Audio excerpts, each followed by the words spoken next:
1, 2, 3, come on.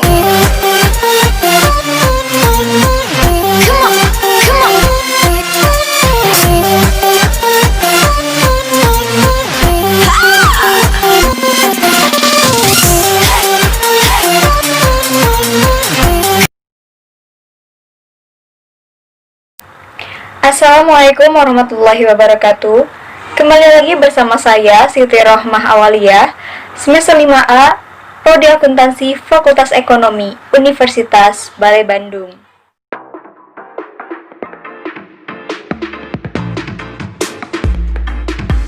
Dalam materi kali ini saya akan membahas mengenai jasa auditing dan jasa-jasa asuransi lain yang diberikan oleh auditor serta peran auditor dalam masyarakat.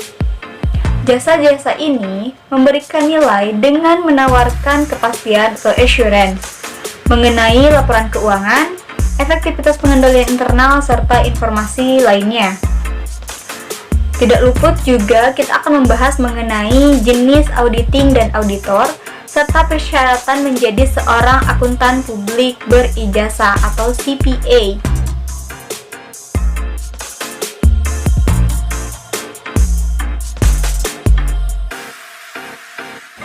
Apa sih pengertian auditing? Menurut saya, pengertian auditing adalah sebuah perbandingan antara informasi dengan kriteria ya. Apakah informasi tersebut sesuai dengan kriteria yang telah ditentukan atau tidak? Nah, kriteria di sini itu bervariasi tergantung informasi yang akan diaudit. Dalam laporan keuangan historis oleh kantor akuntan publik ya, mereka ini mengacu pada prinsip-prinsip akuntansi yang berlaku umum atau GAAP serta IFRS atau International Financing Reporting Standard.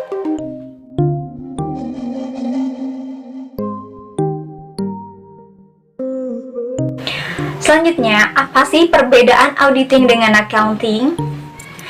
Auditing dilakukan oleh seorang akuntan publik dengan berpedoman pada standar profesional akuntan publik, kode etik profesi akuntan publik, dan standar pengendalian mutu.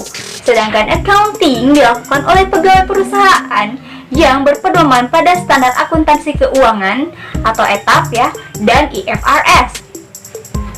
Auditing memiliki sifat analisis karena memulai pemeriksaannya dari angka-angka dalam laporan keuangan, lalu dicocokkan dengan neraca saldo, buku besar, buku harian, bukti-bukti pembukuan, dan sub buku besar. Sedangkan akunting, ya, orang akunting memiliki sifat yang konstruktif karena menyusun dari bukti-bukti pembukuan, buku harian, buku besar, dan sub buku besar, lalu neraca saldo, hingga akhirnya dijadikan laporan keuangan.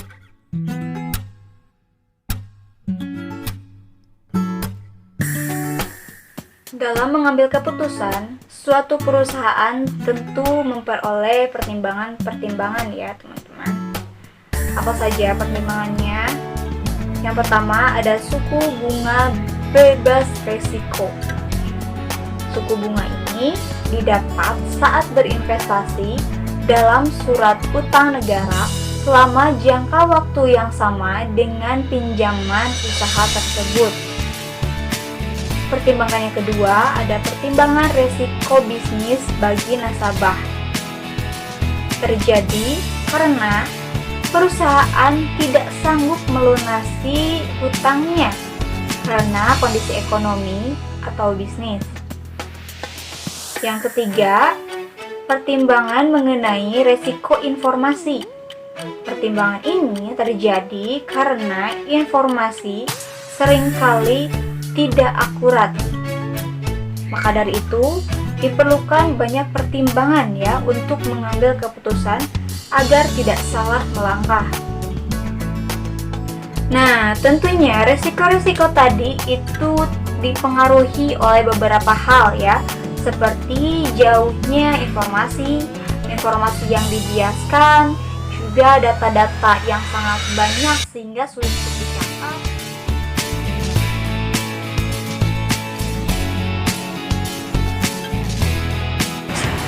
Ada 3 cara untuk mengurangi resiko informasi. Yang pertama, pengguna dapat memverifikasi informasi.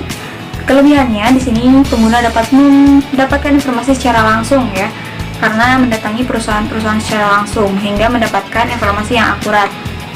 Dan yang kekurangannya adalah bahwa hal ini tidak efektif dan tidak efisien dari segi biaya, karena untuk mendapatkan informasi langsung dari perusahaan itu mendapatkan biaya yang lebih tinggi ya. Dan metode yang kedua, pengguna dapat berbagi resiko informasi kepada manajemen.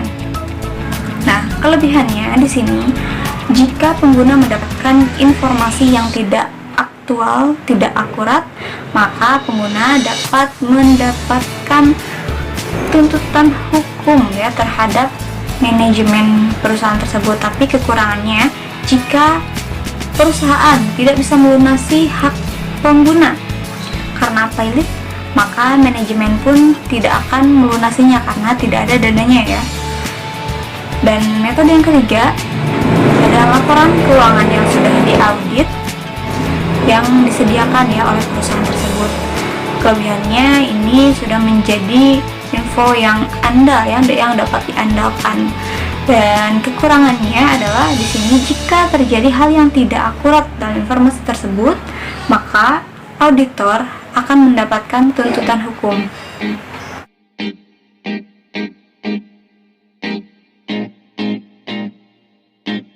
Selanjutnya ada jasa assurance ya. Jasa assurance ini dilakukan oleh akuntan publik atau oleh profesional lain di bidangnya. Nah, jasa assurance ini berfungsi untuk meningkatkan informasi ya, meningkatkan kualitas informasi bagi para pengguna atau bagi para pengambil keputusan, terutama informasi laporan keuangan atau informasi-informasi yang bertujuan ke masa depan dan informasi-informasi lain tentunya.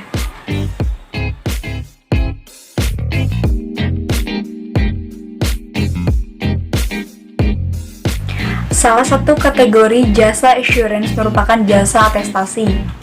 Jasa atestasi merupakan jasa yang diberikan oleh akuntan publik, di mana kantor akuntan publik mengeluarkan laporan mengenai permasalahan atau asersi yang telah disediakan oleh pihak lain. Di sini jasa atestasi dikategorikan menjadi 5. Yang pertama ada audit atas laporan keuangan historis. Di sini manajemen menekankan bahwa laporan tersebut berlaku sesuai dengan standar akuntansi internasional. Yang kedua ada audit atas pengendalian internal laporan keuangan historis. Di sini manajemen menekankan bahwa laporan tersebut berlaku sesuai dengan yang telah ditetapkan karena telah dikembangkan dan telah diimplementasikan. Yang ketiga ada review atas laporan keuangan historis. Ya, manajemen menekankan bahwa laporan tersebut wajar dengan standar internasional yang berlaku. Ya.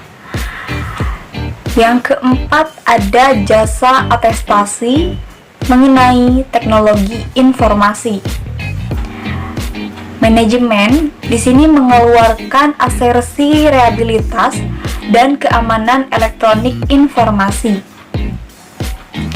di mana sekarang itu telah banyak perusahaan yang pemesanannya atau pembayarannya melalui elektronik ya, sehingga para pengguna membutuhkan kepastian keamanan mengenai transaksi yang mereka lakukan.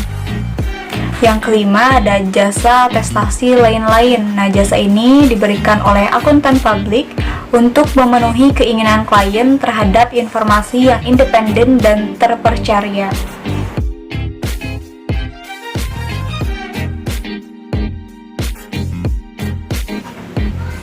Seperti yang bisa kita lihat ya, gambar tersebut mencerminkan hubungan antara jasa assurance, jasa non-insurance ya. Jasa assurance di dalamnya mencakup jasa atestasi dan jasa assurance lainnya. Jasa atestasi diantaranya ada audit, review, pengendalian internal atas laporan keuangan, dan jasa atestasi mengenai teknologi informasi, serta jasa atestasi lainnya ya, seperti yang telah dibahas tadi. Dan ada jasa non-assurance. Nah, jasa non-assurance mencakup konsultasi manajemen lainnya, ada jasa pajak, ada juga jasa akuntansi dan pembukuan. Nah, di antara keduanya yang saling berhubungan adalah jasa konsultasi manajemen tertentu.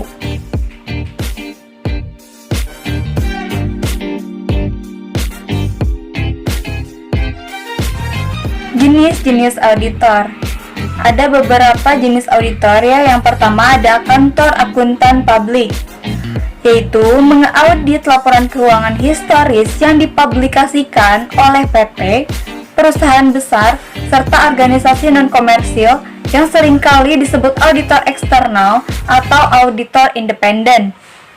Yang kedua ada auditor internal pemerintahan, yaitu mengevaluasi efisiensi dan efektivitas operasional berbagai program pemerintahan, bekerja dalam Badan Pengawas Keuangan dan Pembangunan atau BPKP. Yang ketiga ada auditor Badan Pemeriksa Keuangan, yaitu mengaudit informasi keuangan dari berbagai macam badan pemerintahan, baik pusat maupun daerah, sebelum diserahkan kepada DPR. Yang keempat ada auditor pajak, yaitu menentukan apakah SPP sudah memenuhi peraturan pajak yang berlaku atau tidak. Yang kelima ada audit internal. Audit bagi manajemen, tetapi auditor internal tidak dapat sepenuhnya independen selama masih ada hubungan pemberi kerja karyawan.